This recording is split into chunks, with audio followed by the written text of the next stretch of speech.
बहुत समय पहले की बात है। एक गांव हुआ करता था। उस गांव का नाम मीरपुर था। उस गांव में बहुत ही छोटे छोटे घर थे। उन्हीं घरों में से एक घर ऐसा था जिसमें कि एक छोटा और बहुत गरीब परिवार रहा करता था, जिसमें कि पति का नाम कृष्णा, पत्नी का नाम सुधा, बेटे का नाम राहुल और तथा बेटी का नाम कोमल था। वे लोग बहुत गरीब थे। कृष्णा बहुत मेहनत करके 2 वक्त की रोटी कमा पाता था अपने परिवार के लिए। कृष्णा सुबह सुबह उठकर अपने चारपाई पे बैठा था और वह अपनी पत्नी सुधा से कहता है, सुधा, मैं जा रहा हूँ खेत। आज मुझे बीज लगानी है खेतों में और देखते हैं 15 दिनों में कैसी फसल होती है। भगवान पर निर्भर है। हाँ हाँ, क्यों नहीं, ज़रूर आपको मेहनत का फल मिलेगा। आप इतनी मेहनत करते हैं तो आपकी फसल अच्छी ही होगी। अब जाइए आप। सुधा अपने पति कृष्णा से ये बातें कहती है। कृष्णा आगे की ओर जाता है और वहाँ से कुदाल ले लेता है और वह खेत की ओर आगे बढ़ने लगता है। कुछ देर बाद कृष्णा अपने खेत में आता है, जहाँ पर मिट्टी में बीज डालने की तैयारियां चल रही थी। हाँ, मिट्टी तो थोड़ी और खोदनी बाकी है। उसे खोदकर मैं आज पूरे जगह पे बीज लगा दूंगा। फिर 15 दिनों में अच्छी फसल तैयार हो जाएगी। कृष्णा अपने कुदाल से नीचे झुक झुक कर अच्छी तरह से मिट्टी को आगे से बांटने लगता है। दूसरी तरफ कृष्णा का बड़े भाई का नाम हर्ष था। हर्ष काफी पैसे वाला था। जब हर्ष और कृष्णा में जमीन का बंटवारा हो रहा था, तभी हर्ष ने कुछ ऐसा तरकीब लगाया। उसने बेईमानी से कृष्णा की सारी जमीन अपने नाम करवा ली। दूसरी तरफ बेचारा कृष्णा सीधा साधा। आप बहुत जल्दी चले आए, सादा काम लगता नहीं था। वैसे आप बैठिए, मैं आपके लिए खाना लगा देती हूँ। आप तो भूखे होंगे ना? नहीं नहीं, अभी मुझे भूख नहीं लगी है। छोड़ दो, रहने दो। जब मुझे भूख लगेगी तो मैं तुमसे बोलूंगा, तब मुझे खाना दे देना। अभी तो मेरा पेट पूरी तरह से भरा हुआ है। वैसे आज मैंने अच्छी तरह से बीजन रोपण किया है। जी ठीक है, जब भी भूख लगेगी तो आप मांग लीजिएगा। और फसल तो 15 दिनों में अच्छी तरह से तैयार हो जाएगी। ज़्यादा से ज़्यादा तो 20 दिन लगेंगे। हाँ सुधा, अब तो बस 15-20 दिनों की इंतजार है। उसके बाद हमारे खेतों में भी अच्छी फसल लहराएगी। फिर हम भी अच्छे पैसे कमा सकेंगे अपनी फसल से। सुधा कृष्णा ये बातें करते हैं। 15 दिन बीत जाते हैं। 15 दिनों के बाद सच में कृष्णा की खेत में अच्छी फसल होती है। भगवान, तुमने मेरी सुन ली। मेरे खेत में अब इतनी अच्छी फसल हुई है कि मैं इससे दुगने दाम में बेच के भी अच्छे पैसे कमा सकता हूँ। मेरी फसल तो कितनी हरी भरी, कितनी स्वस्थ है। इतनी बढ़िया फसल तो गांव में किसी की भी नहीं हुई है। अब मैं कल ही इनकी कटाई करूँगा। कृष्णा ये सारी बातें कहकर वहाँ से चला जाता। दूसरी ओर कृष्णा का बड़ा भाई हर्ष आता है खेत में।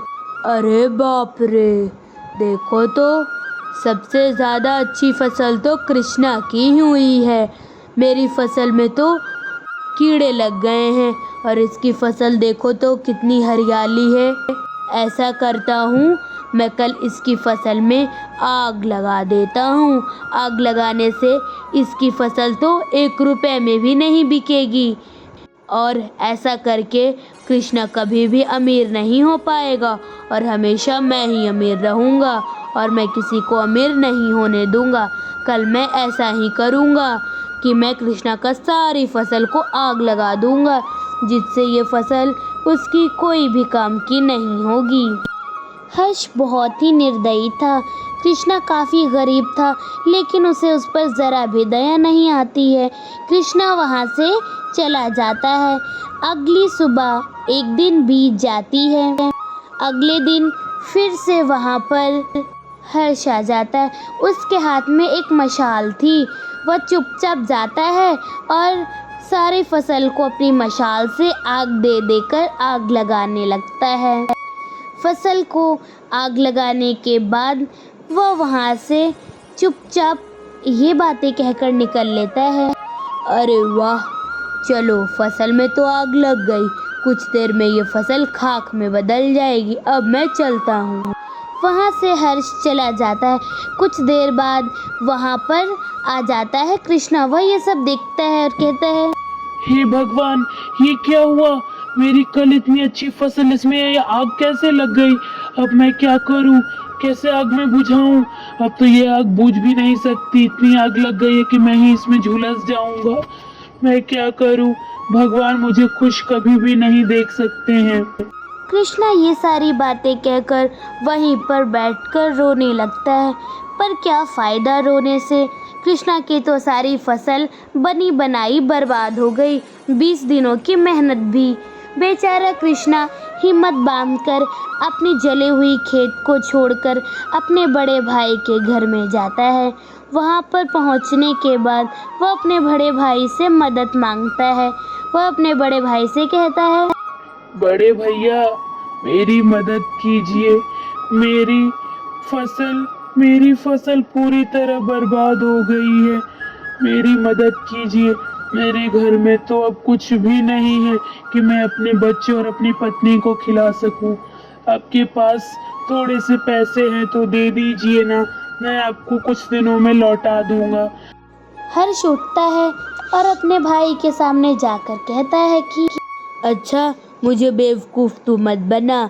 मैंने तुझे कितनी बार पैसे दिए हैं, लेकिन कभी भी वो पैसे मेरे पास दोबारा लौट कर नहीं आए।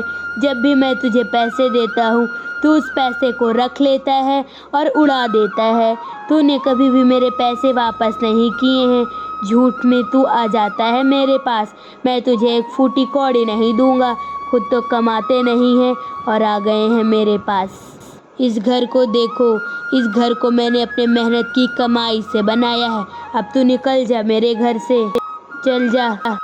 वहाँ से कृष्णा बहुत बेइज्जती बर्दाश्त करके वहाँ से चुपचाप बिना कहे निकल जाता है। वह रास्ते में चल रहा होता है।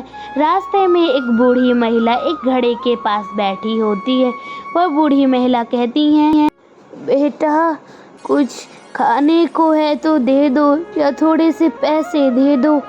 बहुत भूख लगी है, 3 दिनों से मैं भूखी हूँ। मैंने कुछ खाया नहीं है, कुछ दे दो बेटा। अम्मा माफ करना, मैं तो खुद ही दीन गरीब हूँ, मैं तुम्हें क्या दूंगा। मेरे पास तो वैसे भी फूटी कौड़ी नहीं है। मैं तो खुद 2 दिन से भूखा हूँ, मैं तुम्हें क्या दूंगा अम्मा। मेरी फसल भी बर्बाद हो गई, मुझ पे तो दुखों का पहाड़ आ गिरा है। अम्मा, मेरे घर में कुछ होगा तो चलो मैं तुम्हें खिला दूंगा, लेकिन मेरे घर में भी शायद कुछ नहीं होगा। मेरी पत्नी बच्चे भी 2 दिनों से भूखे हैं, सिर्फ पानी पीकर हम दिन गुजारते हैं। क्या करूँ अम्मा, गरीबी है ये, गरीबी। मैं बहुत गरीब हूँ अम्मा। बेटा, मैं तो तुम्हारे चेहरे से ही देखकर समझ गई थी। मुझे तो बहुत तरस आ रहा है तुम पर। देखो, मैं तुम्हें एक ऐसी चीज़ दूंगी जिससे तुम्हारी ज़िंदगी बदलेगी। ये लो, ये एक जादुई घड़ा है। इसमें अगर तुम 1 रुपए डालोगे तो वह 100 रुपए बन जाएगी, 2 रुपए डालोगे तो 200 बन जाएगी और 5 रुपए डालोगे तो 500। अगर तुम इसमें 1 अंडा डालोगे तो वो 100 अंडों में बदलेगा। एक सामान को ये 100 बार बना देती है। ये लो, इसे तुम रख लो, बहुत काम आएगी। धन्यवाद अम्मा, तुमने मेरी कितनी सारी मदद कर दी है। अब इस घड़े की मदद से मैं अपने बीवी बच्चों को खाना खिला सकता हूँ। अब मैं चलता हूँ अम्मा, बहुत देर हो गई है। मेरी पत्नी मेरा इंतजार कर रही होगी। ठीक है अम्मा। कृष्णा वहाँ से वह घड़ा लेकर चला जाता है। कृष्णा को खैर विश्वास तो नहीं हो रहा था कि वह सच में कह रही है या झूठ, लेकिन कृष्णा उसे घड़े को लेकर घर आता है। क्या हुआ? आप इतनी देर कर दिए? आज तो आप फसल काटने वाले थे ना? आज इतनी देर कैसे हो गई? और ये घड़ा क्यों लाए हैं? हमारे पास तो पहले से ही 2-3 घड़े हैं, ये घड़ा क्यों लाए हैं? और फसल का क्या हुआ? बस बस, कितने सारे सवाल तुम एक बार में ही कर रही हो। मैं तुम्हें इस घड़े के बारे में भी बताऊंगा और फसल के बारे में भी बताऊंगा। कृष्णा धीरे धीरे करके कैसे उसकी फसल जल गई वो सारी बातें बता देता है, और ये बातें भी बताता है कि कैसे उन बूढ़ी औरत ने उनकी मदद एक घड़े से की थी। ये सारी बातें सुनकर अब कृष्णा उस घड़े को आजमाने लगता है। कृष्णा उसमें से एक सिक्का डालता है, वो अचानक से 100 सिक्कों में बदल जाता है। हे भगवान, ये कैसा जादू है? एक सिक्का 100 सिक्कों में बदल सकता है? मुझे तो अपनी आंखों पे विश्वास नहीं हो रहा। उन अम्मा की बातें तो सच हो गई हैं।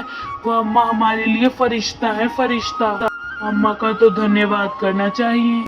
हाँ हाँ, आप सच कह रहे हैं, ये तो सच में जादुई घड़ा है। ये तो 100 सिक्के तुरंत ही बन गए। हमें कमाने में तो कितने समय लग जाते हैं 100 सिक्कों को, वो भी मुझे तो ज़रा भी अपनी आंखों पे विश्वास नहीं हो रहा है। जादुई घड़े की मदद से कृष्णा अब उस घड़े से बहुत से पैसे निकालता है। अब तो कृष्णा बहुत अमीर आदमी बन चुका था, वो अपने भाई से भी ज़्यादा अमीर था। लेकिन हर्ष को इस बात की ज़रा भी खबर नहीं थी। एक बार हर्ष अपने फ़ोन पर बातें कर रहा था। एक गांव का लड़का जो हर्ष का मित्र था वह आकर कहता है, तो नमस्ते हर्ष भैया, कैसे हैं आप? आपके तो मजे चल रहे होंगे, जैसे आपके भाई के मजे चल रहे हैं। कैसी बातें कर रहा है मुन्ना? मैं ऐश में कैसे? मैं तो अपने भाई का एक फूटी कौड़ी भी नहीं लेता। वो कमाता ही कितना है जो वो मुझे देगा। वैसे तू बता, क्या काम था? अरे भैया, काम तो कोई नहीं था, बस हाल चाल पूछने चलाया। वैसे आपने तो अपने भाई का घर देखा ही होगा, कितना बड़ा घर है उसका, आपसे भी ज्यादा बड़ा घर है। पता नहीं वह दिनों रात कैसे इतनी तरक्की कर रहा है। आपको तो पता ही होगा, आप उसके बड़े भाई हैं, शायद आपको पता हो। क्या बात कर रहा है? मुझे तो इसकी कोई खबर ही नहीं थी कि वह कृष्णा इतने छोटे घर से इतने बड़े घर में कैसे पहुंच गया। कुछ तो गड़बड़ लगती है मुझे। अब मुझे क्या पता भैया, आप लोगों के भाइयों के बीच की बात है। मैं अब चलता हूँ, ठीक है, राम राम। वहाँ से मुन्ना ये सारी बातें कहकर निकल लेता है। दूसरी तरफ ये सब बातें हर्ष सोचता है, ये कैसे हो सकता है? वो तो इतना गरीब था कृष्णा, तो अचानक इतना अमीर कैसे हो गया? कुछ तो गड़बड़ है, दाल में कुछ काला है। मुझे तो पता करना ही पड़ेगा, ये कैसे हो सकता है मुझसे ज़्यादा अमीर। हर्ष ये सारी बातें सोचता है। वह कुछ दिनों बाद उसके घर के पास गुजर रहा था। तभी वहाँ पर उन दोनों के बच्चे आपस में बातें कर रहे थे। छोटी बेटी कह रही थी, राधा, तुझे पता है मेरे घर में बहुत सारे पैसे हैं, और पता है मैंने कल क्या देखा? मेरे पापा ने उसमें बस 5 रुपए डाले और वह 5 रुपए से 100 सिक्कों में बदल गया। अब तो उसमें बहुत सारे पैसे हो गए हैं। वैसे ही करके पापा ने कल एक अंडा डाला था उस घड़े में, उस घड़े से 100 अंडे बनाए। मैं तो आज पापा से अपनी गुड़िया डालकर बोलूंगी इसे 100 गुड़िया बदल देने के लिए। बच्चे आपस में बातें कर रहे होते हैं। तभी सारी बातें हर्ष सुन लेता है। अच्छा, तो ये बात है, जादुई घड़ा। कुछ देर में वहाँ से चुपके से हर्ष पहुँच जाता है कृष्णा के घर। वह घड़ा टेबल पे ही रखा होता है। हाँ, यहाँ पर अभी कोई नहीं है, और ये घड़ा, मुझे लगता है यही घड़ा की बातें कर रहे थे वे लोग। मैं इसी घड़े को चुपचाप रख लेता हूँ, घर जाकर देखा जाएगा कि वह वही जादुई घड़ा है या फिर यह कोई नकली घड़ा है। वैसे मुझे चुपके से लेना होगा, अभी तो घर में कोई नहीं है। हर्ष चुपके से वहाँ जाता है और झुक के वह घड़ा ले लेता है और फटाफट वहाँ से निकल जाता है। वह घड़ा लेकर अपने घर में पहुँच जाता है। घर में पहुँचने के बाद वह आराम से सोफे के पास बैठ जाता है और वह घड़े को रखकर कहता है, हाँ, अब इस घड़े को चेक करने की बारी है कि वह सच में यह जादुई घड़ा है या नहीं। मैं इसमें 1 रुपया डाल के देखता हूँ। हर्ष जैसे ही 1 रुपया डालने वाला था, अचानक वहाँ से एक छिपकली आ जाती है और घड़े में घुस जाती है। अचानक से वहाँ पर बहुत सारी छिपकली निकल लेती हैं, जो कि सारी छिपकली हर्ष के शरीर पर आ रही थी। अरे अरे बाप रे भगू, ये छिपकली कैसे आ गई? वो भी इतनी सारी। ये घड़ा तो सच में जादुई है। तो देखा आपने कैसे लालच हमेशा हार जाती है, लेकिन ईमानदारी हमेशा जीत जाती है। कैसी लगी ये जादुई घड़े की कहानी? कमेंट में ज़रूर बताइएगा एंड सब्सक्राइब।